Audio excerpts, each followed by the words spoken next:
अब मैं आपको बताता हूं कि इस सेशन की शुरुआत कहां से हुई, कि मुझे इंस्पिरेशन कहां से मिली ये सेशन करने की। आज से 3 महीने पहले मेरे नाम से एक कुरियर आया ऑफिस में और उस एनवेलप पे लिखा हुआ था the first life changing seminar of Sandeep Maheshwari. तो जब मैंने उसको देखा तो मुझे लगा किसी ने मजाक किया है, क्योंकि मुझे अच्छे तरीके से याद था कि जो मेरा फर्स्ट लाइफ चेंजिंग सेमिनार हुआ था वहां पे सिर्फ 20-25 लोग बैठे हुए थे एक छोटे से कमरे में और किसी के हाथ में कोई कैमरा नहीं था। तो मेरे को लगा कि ऐसे ही किसी ने वो किया, लेकिन फिर पता नहीं मेरे मन में क्या आया, मैंने उस वीडियो को प्ले कर दिया और जैसे ही मैंने वो वीडियो देखनी शुरू करी तो मेरे तोते उड़ गए। मैंने कहा यार, मतलब था मैं ही स्क्रीन के ऊपर, लेकिन लग मुझे ऐसा रहा था जैसे मैं किसी और को देख रहा हूं। और देखता रहा। जैसे ही वो वीडियो खत्म हुई उसी टाइम मैंने ये ठान लिया, मैंने ये डिसाइड कर लिया कि अब चाहे कुछ भी हो जाए, अपनी लाइफ के इतने बड़े फेलियर को मैं अपने तक नहीं रखने वाला, इसको शेयर करूंगा पूरी दुनिया के साथ। और आप में से कुछ लोगों को याद भी होगा, मैं अपने इस एक्सपीरियंस के बारे में पहले भी आपको बता चुका हूं कि जब मैं पुणे के एक MBA कॉलेज में गया था और वहां जाकर के ब्लैंक हो गया था। याद है? कितने लोगों को याद है? याद है। तो तब मैंने आपको बताया तो था लेकिन दिखाया नहीं था, क्योंकि मेरे पास में कुछ था ही नहीं आपको दिखाने के लिए, कोई वीडियो नहीं थी। तो आज मैं आपको दिखाने वाला हूं कि एग्जैक्टली तब क्या हुआ था।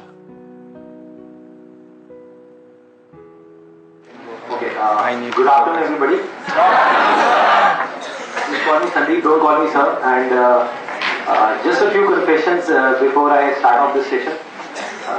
The first one is, please don't look at me like this with all these frowning faces, because that makes me nervous.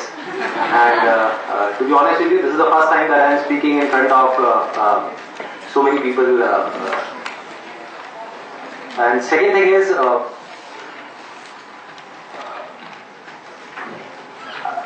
I'll be not talking about the theory part of it. I'll actually focus more on the practical side of how I did whatever I did. Okay, the second confession, which I forgot. That is.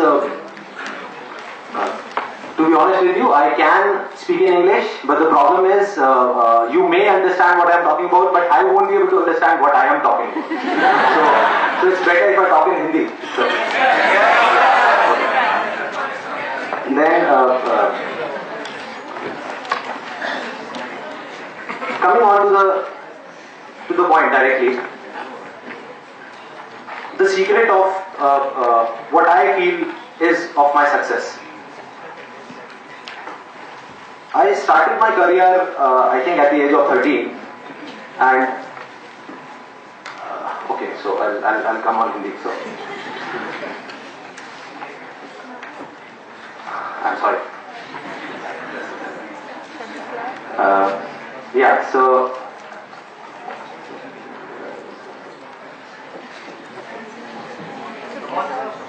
yeah, I'll do it. Images bazaar. Start कर सकता हूं तो ये भी कर सकता हूं, so I think it's not that big a deal.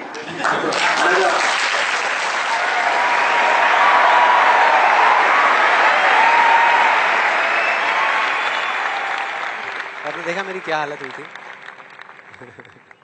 I think सबका यही हाल होता है जब वहां पे स्टेज पे जाते हैं, इतने सारे लोग सामने बैठे होते हैं, सबका यही होता है।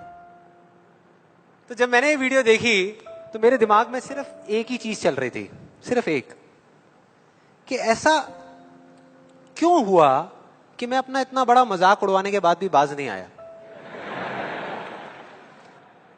और क्या वजह है कि मैं वहां से यहां तक आ गया। लेकिन मुझे ना इसका एग्जैक्ट जवाब नहीं मिल रहा था, मतलब मुझे समझ नहीं आ रहा था कि इसके पीछे वजह क्या है। और फिर फाइनली एक दिन वो वजह समझ आई। मैंने एक कहानी पढ़ी कहीं पर, और उस कहानी के जब मैं अंदर तक गया तो मेरे को समझ आया कि हाँ, ये वजह है। ये कहानी है 2 बच्चों की जो एक गांव में रहते थे। उनमें से एक 6 साल का था और एक 10 साल का। दोनों बहुत अच्छे दोस्त थे, बिल्कुल शोले के जय और वीरू जैसे। दोनों हमेशा साथ साथ रहते, साथ साथ खेलते, साथ साथ खाते पीते, साथ साथ नहाते धोते। नहीं, धोते नहीं, ये थोड़ा ज्यादा हो गया। तो एक दिन वो दोनों गांव से थोड़ा दूर निकल गए और खेलते खेलते उनमें से जो बड़ा बच्चा था 10 साल वाला, वो एक कुएं में गिर गया और जोर जोर से चीखने चिल्लाने लग गया। क्योंकि उसको तैरना नहीं आता था। अब जो दूसरा बच्चा था छोटा सा 6 साल का, उसने अपने आसपास में देखा और उसको कोई नजर नहीं आया, उसको कोई नहीं दिखा जिसको कि वो बुला सके हेल्प के लिए। और फिर उसकी नजर पड़ी एक बाल्टी पे जिसपे एक रस्सी बंधी हुई थी। उसने एक सेकंड भी वेस्ट नहीं किया, उस बाल्टी को उठा करके कुएं में फेंक दिया और अपने दोस्त को बोला कि पकड़ ले इसको। उसके दोस्त ने पकड़ा और वो अपनी पूरी ताकत लगा करके पागलों की तरह उसको खींचने लगा। खींचता रहा, अपनी पूरी जान लगा दी उसने। छोटे से बच्चे ने, 6 साल के और 10 साल के बच्चे ने उस बाल्टी को पकड़ा हुआ था। खींचता रहा और तब तक नहीं रुका जब तक उसने अपने दोस्त को बचा नहीं लिया, जब तक वो बाहर नहीं आ गया। अब यहां तक तो ठीक था, यहां तक तो ये कहानी समझ आती है। लेकिन हुआ क्या कि जैसे ही ये 2 बच्चे जब दोनों एक हो गए, जब बाहर आए और आकर के गले मिल रहे, रो रहे और खुश हो रहे, एक तरफ से उनको डर भी लग रहा था। डर था कि अब गांव जाएंगे तो बहुत पिटाई होगी जब उनको बताएंगे कि ऐसे हम कुएं में गिर गए और ये सब चीजें हुई। लेकिन मजे की बात, ऐसा कुछ भी नहीं हुआ।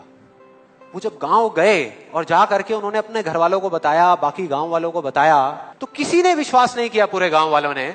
और वो अपनी जगह बिल्कुल ठीक थे, क्योंकि उस बच्चे में इतनी ताकत भी नहीं थी कि वो एक बाल्टी पानी से भरी हुई वो उठा सके।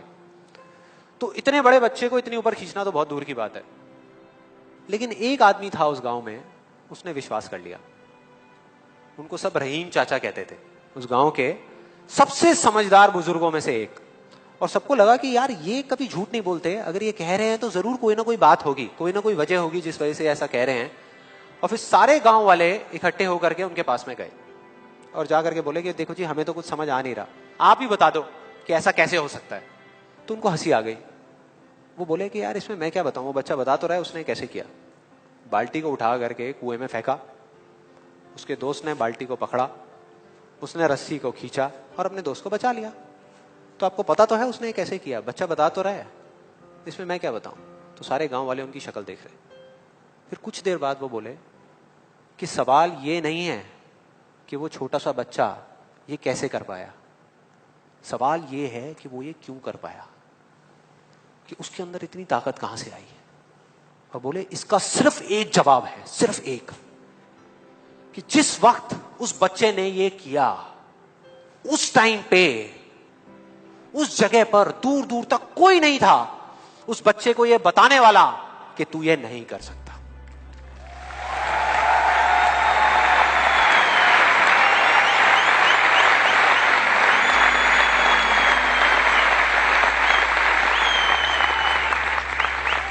बोले कोई नहीं था, कोई नहीं, यहां तक कि वो खुद भी नहीं, वो खुद भी नहीं।